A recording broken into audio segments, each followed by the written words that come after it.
I think the first thing that comes to my mind is to see Dr. Rubin get so excited and to know that he's actually a teacher. You know, to think, I went to Northwestern, to think that I would have a teacher, let alone a pediatric teacher, that could get fired up like that. And so there's something unique about this place. There's something unique about Life University in Atlanta, Georgia. And there's ultimately some pretty cool stuff going on. I just heard there's over 160 prospective chiropractic students on campus. So let me just give you an example. That's actually more than some of the entire chiropractic colleges have student enrolled. So I want to urge you to know that it's because of you and it's because of all of us as collectively, I think we heard that all weekend, that we've got to keep pushing this needle. So for me, I come from a big family. I come from a medical background, probably like a lot of you. In fact, I've got my two oldest brothers are medical doctors. My mom's a nurse over 30 years. My sister's an occupational therapist. So I grew up nothing to do with chiropractic. And so I tell this story about one time when I had gone home. I was actually a chiropractor, but I had gone home where I grew up, and my sister's, it was my nephew, my sister's little boy, had an event at church. And so me and my two older brothers who are medical doctors walk into the bathroom, and we're doing our thing in the urinal, and we get done, and they both leave. They get done before me. They wash their hands. They leave, and I got done, and I actually walked out of the bathroom without washing my hands. And they looked at me, and my brother Mike said, "Dude, why don't you wash your hands?" And then I looked at him and didn't say anything. And then my other brother Tom said, "Yeah, Dad, didn't you know? Like we learned in medical school that you could spread germs and disease and infection if you don't wash your hands. We learned that day one medical school." I said, "Well, day one chiropractic school, we learned not to pee on our hands." And so I think there's a point to the story, which is we're doctors of cause. And you've seen this weekend, and I would just, and I may get a little bit of, passion here for one reason, and you've seen some passion. You've seen Dr. Billy and Dr. Coach, and I think the passion comes from, and I have an opportunity to teach students and doctors, the passion that you see actually comes, I think, as a patient. That passion is the same passion to defend me as a patient. So if you don't get passionate in your office, I would argue, do you see the big picture? Do you see the power of what we do? And it starts with the philosophy. We know that. But I want to point some things. So my brothers being MDs, I felt like I've always had maybe this burden of proof, that I always felt like I had to prove what I do. And I've been on, especially the last 2 years, been on a mission to say, you know what? I will prove what we do. And a lot of you even ask, do you have the research and all these things? Well, I'm going to tell you, even from, you see chiropractic, you see it starts with a philosophy, it's a science and an art.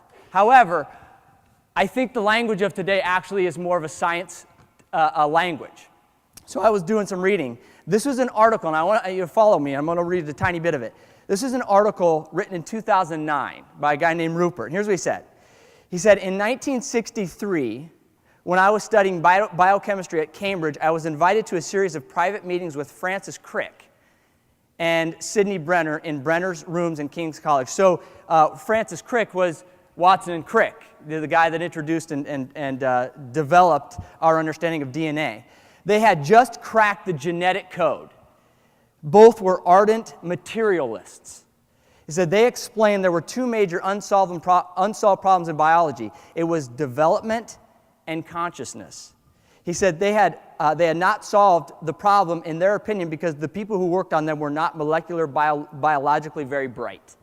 So Crick and Brenner were going to find the answers within 10 years or maybe 20. Brenner would take development and Crick would take consciousness. They were inviting us to join them. So basically, this is 1963 saying, listen, we're looking for some students. We're going to dive into this thing, understand biology and conscious development. So here it gets better. Both tried their best. Brenner was awarded the Nobel Prize in 2002 for his work in the development of the nematode worm. And Crick corrected the manuscript on his final paper on the brain the day before he died in 2004. So, pretty big, heady guys. At his funeral, at Crick's funeral, his son Michael said that what made him tick was not the desire to be famous, not wealthy or popular, but to knock the final nail into the coffin of vitalism.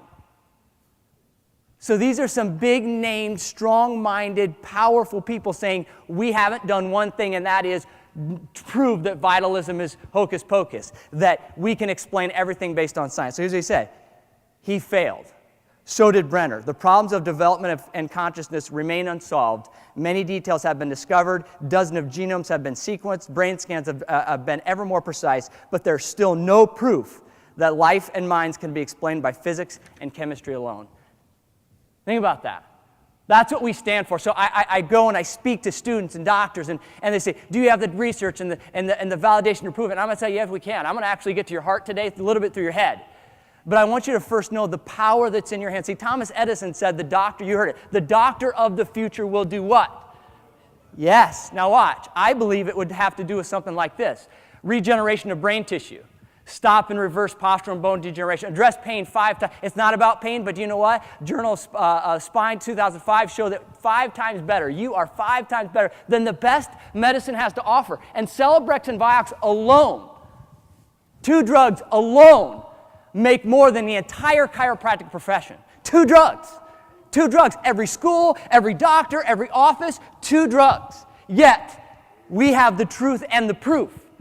Improve immunity better, but I said better than $1,000 check. Did you know that Magic Johnson and Suzanne Summers both get injections every other week for $1,000? It's a combination of interleukin and glutathione. Did you know that a chiropractic adjustment is way more powerful than that? And they're see the value of what we do. See, I believe that it does have to do with proving it, and we can prove it, right?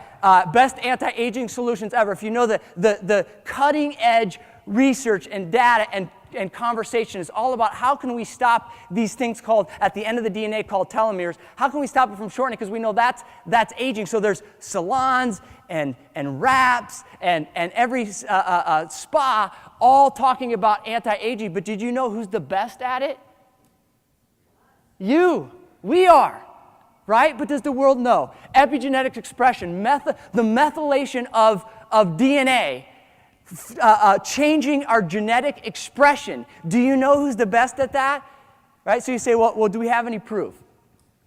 And I created this. Actually, I didn't create it. I just actually took it from a bunch of my mentors. And I was actually doing a talk. This was in July of 2012, I believe. And I was doing a talk here at Life University to some students, and I'm like, you know what? I know there's always an argument. There's always like, they won't even look at philosophy, as I was talking with Dr. John about last night. They won't even look at philosophy unless because it sometimes gets shown to them as unscientific, and now you're kind of the unscientific weird guy. So I went at it and said, you know what, I'm going to show you are actually the most scientific. And I don't want to bore you with that, but when you look at that, it's like, that's what happens? Really? That's what happens. The power of an adjustment, that's what happens. So in my house, we talk a lot about this with my 2 little girls. And some people go, well, how did you get that? Where did where did that come from? And so one day I had walked into the office, and this is, kidding you not, that's what I saw. So we talk about that often. That's my 3-year-old, and she helped me with that. So I will say, do we talk about neurology? Yeah, a little bit. Here's how we talk about it. We will not watch, read, talk about anything that has to do with Dr. McStuffins. You know what Dr. McStuffins? So my daughter had a dance recital, and there was, thank goodness it wasn't her team, but she had a dance recital, and the dancers, one of the whole dances was about Dr. McStuffins. If you don't know, it's this doctor that, the bag. So they're ingraining it. And somebody say, well, that's kind of, you don't let her do that. I watched her at a museum one time, like go and like knew what she was doing with, like was going to put this thing around her neck. And I got after her, and I'm like, and somebody say, well, that's kind of rude. Shouldn't you let her explore her? You know what? To me, to let the world show her where true health comes from, right? That's kind of a side note, but I would invite you to know that the world will suck them in, and it's our job to stop it.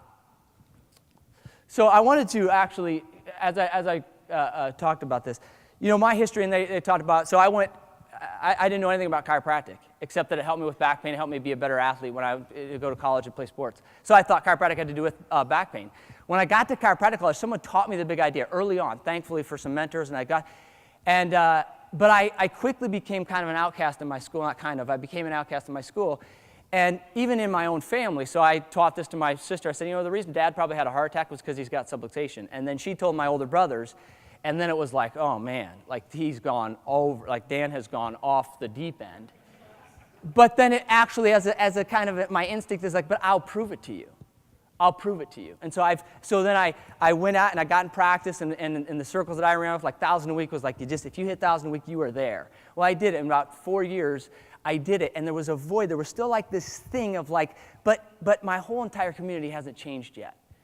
And so that's when I kind of went on this journey to say, you know what, I really, truly do believe that when we can start to get a little more of that understanding, we're going to get there. Things like this.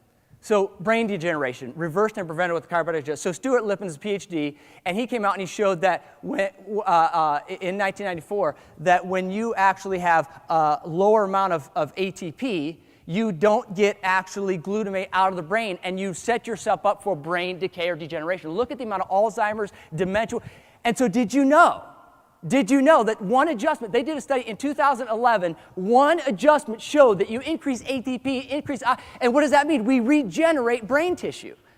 So think about if Hitler would have got adjusted, right? Think if the school shooters would have got adjusted.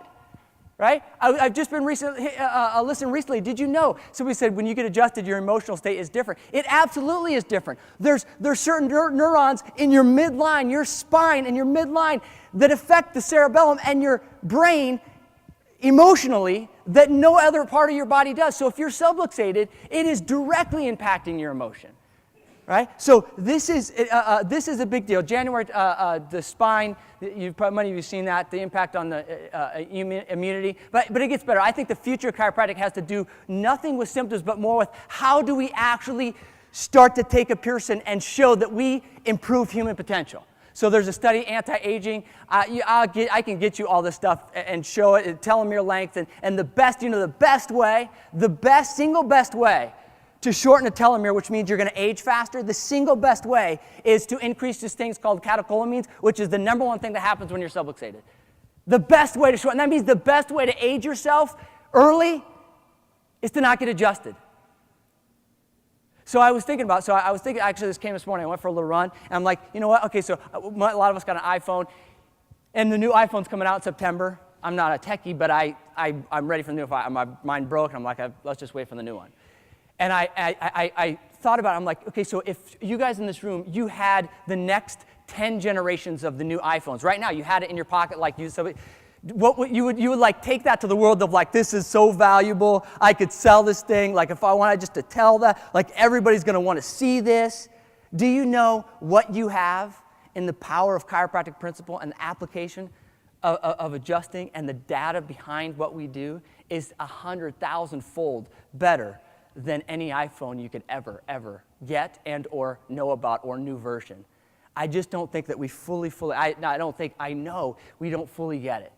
And I'm gonna continue to fight it. Genetic expression improved by chiropractor Richard Francis, a neurobiologist, showed that when you methylate DNA at a certain part, you actually change the genetic expression. When that happens, and it's actually cumulative. So as the subluxation continues to progress, you change the expression and the offspring. We literally change generations to come. This is something to get excited about. And some of this is like, you're going to ask me, like, well, can I have the study? It isn't just about one study. It's about actually fully understanding. It's not hard, but it is. And so there's guys in this room, Dr. Mike Hall, Dr. John Minardi, like guys that are a lot smarter than me that are doing it. And it's just figuring out, how do we get this to the world? So a scientific man does not aim at immediate result. He does not expect his advanced ideas will be readily taken up. His work is like that of the planner. His duty is to lay the foundation for those who are to come and point the way. This is what I believe Life University. This is what I know Dr. Guy Reed. I was sitting in my philosophy course last weekend, this diplomate program I'm taking, and Dr. Russell says, yeah, actually Dr. Guy Reedman started this course. I'm like, man, here's a guy that's been around the block, and he's still doing it, and doing it harder and better than ever. Thought of questions that you and I have not even, won't even think about for years, and he's already thought about them. And putting them in play at Life University. This is what, do you know that so even though we kind of take the brunt, do you know that we're the second largest healthcare profession in the world? Sometimes right, that's the second largest. Even when, see, and I know and I feel that, but it's like we're still so valid and bigger than we think. But we want to be the biggest. Why? Because we're the most truthful. Because it's the truth, right? So, and Life University is the largest school of the second largest profession in the world. There's over 5,000 healing arts, and we're the second biggest, right? But what's number one? You know what number one is. And you know what number one is? You know why we get a little upset at this is because I feel like when you know the reality, like Helen Keller said, what's worse than being blind is having sight but no vision. What's worse than being unprincipled and unscientific is understanding the science and the principle, but not have a vision to see what it actually means when the world adopts it. See, when you have a vision like that, you try to fill big, large stadiums, and then you sit at front rows at seminars where you could be off flying around the world like Billy DeMoss. You sit in the front row to say, listen, I get that this thing is probably bigger than anybody will ever understand, so I'm going to have to go and do it. So what are we trying to combat? So children's chronic disease doubled from 98 to 2002, 88, sorry, 16 years. The number of chronic disease doubled. Journal of American Medical Association. So from 1998, or 88, sorry, to 2004, but watch what happened. In 2004 to 2010, what happened? It doubled again. American Academy of Pediatrics, the amount of chronic disease in kids in what took 16 years, took 6 years to double again, 26 to 54%. Where are we headed, right? And we know this, and I'm not here, it's not doom and gloom, but I think it's reality. 70% of Americans on drugs, Mayo Clinic 2014, 25 million pills taken every hour in our country. Almanac of Chronic Disease. British Medical Journal 1991, only 50% of medical procedures are studied and validated and proven to be safe or effective. And then to me, I talk about this with patients, I talk about this with doctors and students and staff.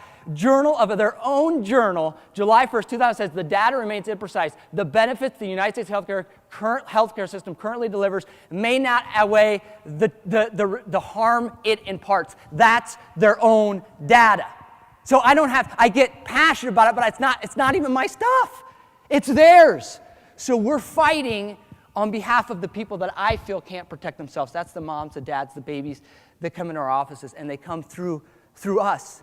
So the question is, we know 93% arguably is nonverbal. Why don't we say we got to have certainty around what we do?